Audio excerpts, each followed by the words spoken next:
Isa pong matagumpay na live Stations of the Cross ang ginanap sa Thornhill, Ontario nitong gabi ng Good Friday, kung saan karamihan po ng mga nag-perform ay mga kabataang Filipino-Canadians. Panoorin kung paano isinabuhay ang Passion of Christ sa isa sa simbahan na may pinakamalaking Filipino community sa Canada. Narito ang report.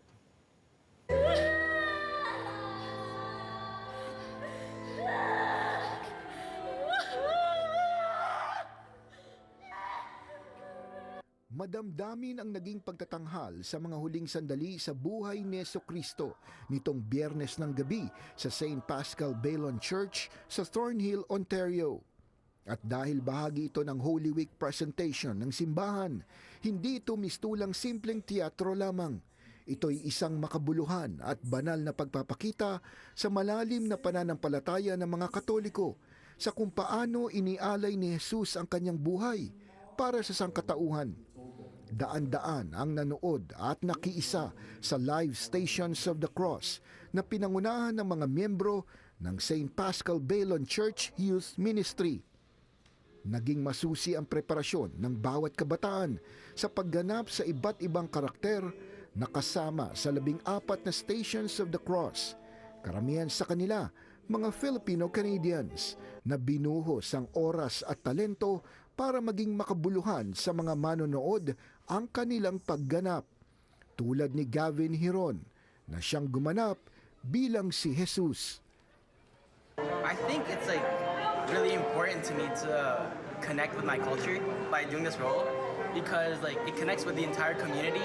It brings us all together, and it's just a way to show how youth can express their way of their religion and who they want to be.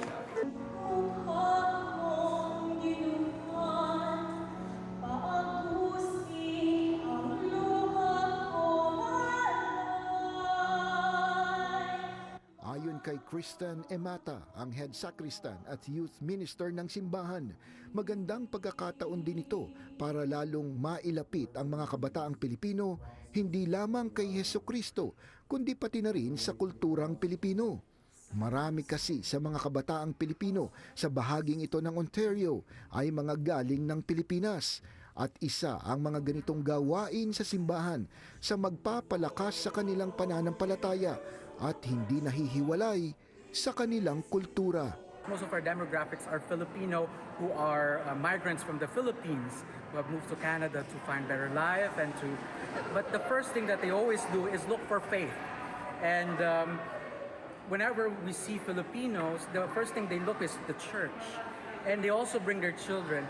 Matagal ding nahinto ang ganitong klase ng paggunita sa simbahan dahil sa COVID pandemic, ngunit ngayon gagawin ng muli, taon-taon. The influx of Filipino Canadian who joined us, the youth, is very much, the church is very much alive. As I would quote Pope Francis, Christus vivit, Christ is alive within the church. That's why we are very happy to organize it. Though it's stressful, though it's a lot of moving parts, but we are happy to serve our Lord, to show that, to show to the people His passion, His death, and His upcoming resurrection.